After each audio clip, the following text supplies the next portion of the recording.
Thursday, 25th of June 2015. Paper highlights. First, let's look at the paper highlights from Daily Mirror. For Indo-Pacific interests, Sri Lanka critical. US. Sri Lanka would be a critical partner in broadening the United States' interests across the Indo-Pacific region. US President Barack Obama's ambassadorial nominee for Sri Lanka, Atul Keshav, told lawmakers on Tuesday. As we look to advance our interests across the Indo-Pacific, Sri Lanka will be a critical partner, Keshav said. Another highlight from Daily Mirror. Parliament dissolution within next 2 days. Parliament is likely to be dissolved either tonight or tomorrow night to enable general elections to be conducted by the middle of August, informed sources said yesterday. The United National Party, the key partner of the government, has been pressing for the immediate dissolution of Parliament. The major parties have already started work on identifying suitable candidates to contest the elections. The UNP has begun to receive applications from prospective candidates. The UPFA group that backs former President Mahinda Rajapaksa has assigned 2 MPs to each district to work out nomination lists. Another highlight from Daily Mirror. US report used with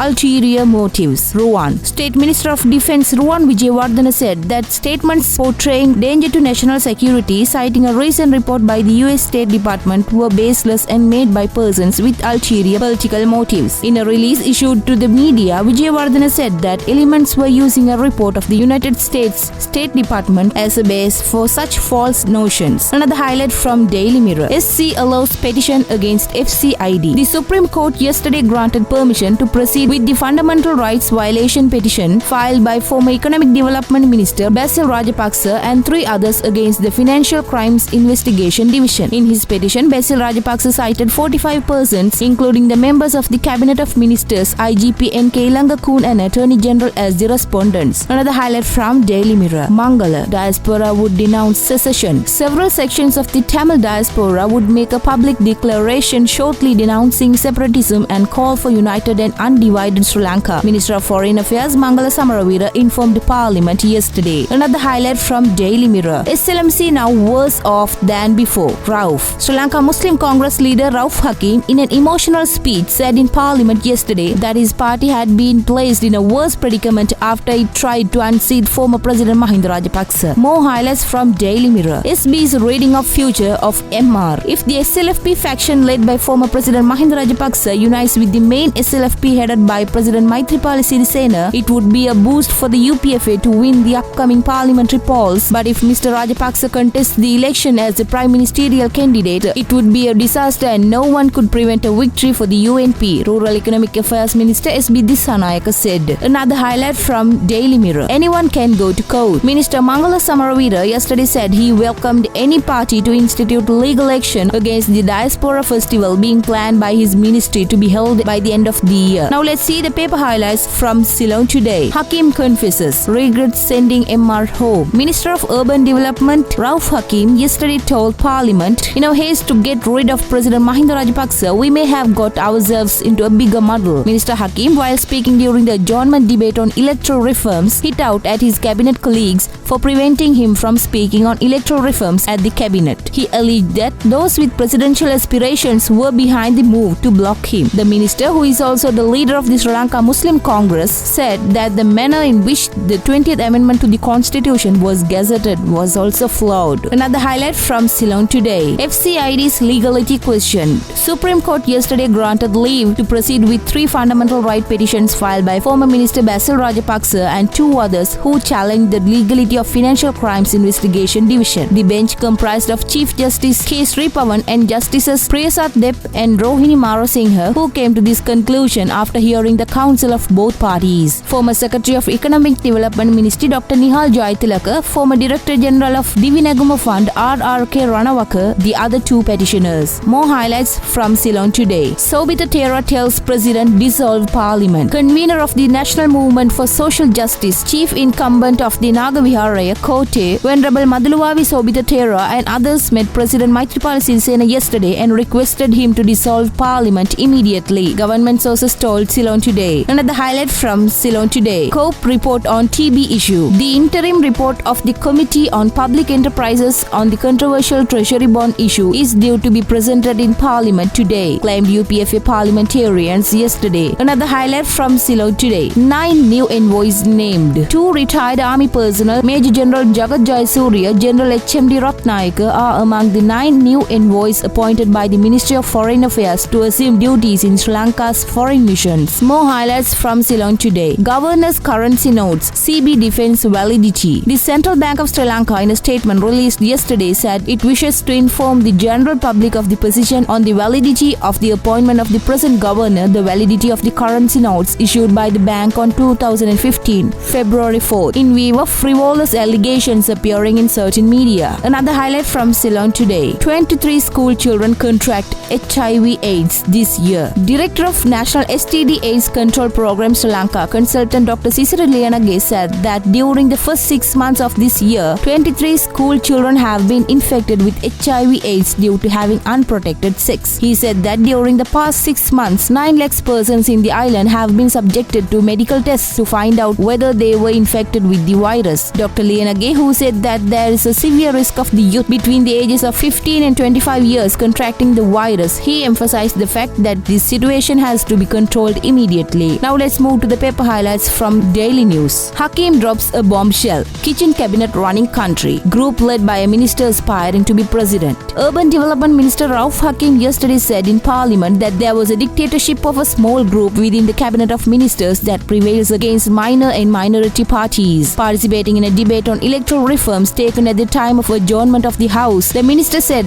the country was being run by a kitchen cabinet of close associates of the president. The small group is led by a minister aspiring to become the president of this country. Another highlight from Daily News. US country report on terrorism and indictment on MR regime. Foreign Minister Mangala Samaravira said the country report on terrorism of the US State Department reveals the inefficiency and failure of the measures taken against terrorism by the Rajapaksa regime. Minister Samaravira said the country report on terrorism of the US State Department was issued based on last year and pointed out that the Rajapaksa government has failed to act against the re-emergence of LTTE terrorism. More highlights from Daily News. Media asked to shun unhealthy food ads. If all print and electronic media institutions voluntarily stop all children's milk powder advertisements, it will be a great service to the country and the people. Unhealthy and dangerous food patterns popularized in the country by misleading and inaccurate food advertisements have made people sick, Health Services Director General Dr. Palitha Mahipala said. Dr. Mahipala said that over 22% of men and 26% of women in the Sri Lankan workforce are overweight and vulnerable to non-communicable diseases. The two main issues are unhealthy diet and insufficient exercise. Another highlight from Daily News. Dissolution imminent. The dissolution of Parliament is imminent, reliable political sources told the Daily News yesterday. Meanwhile, Foreign Minister Mangala Samaravira, in a reply to a question raised by a journalist during a press briefing at the Government Information Department yesterday morning, said that the Parliament may be dissolved within hours and not within days. The issue figured prominently during yesterday's Parliament session as well. Some parliamentarians were seen whispering to each other when Speaker Chamal Rajapaksa hinted at dissolution. Another highlight from Daily News. Basil's FR against FCID. SC grants leave to proceed. The Supreme Court decided to consider the fundamental rights petition filed by former Economic Development Minister Basil Rajapaksa on October 22nd. Salia released on bail. Former Chief Operating Officer of the Sri Lanka Reconstruction and Development Agency, Dr. Salia Wickramasuriya, was granted bail by Colombo Fort Magistrate Priyantha Liyanage yesterday. Wickramasuriya was released on 50,000 rupees cash bail and 2 surety bail of 10,000 each. Another highlight from Daily News. AH1N1 claims 40 lives. The influenza AH1N1 epidemic has so far claimed the lives of 40 persons. Among the victims were 10 pregnant mothers. Persons in the high-risk group should seek prompt medical treatment from a state hospital if they show flu-like symptoms, Health Services Director General Dr. Palitha Mahipala said. We brought you the paper highlights from today's newspapers, and we will bring you more tomorrow.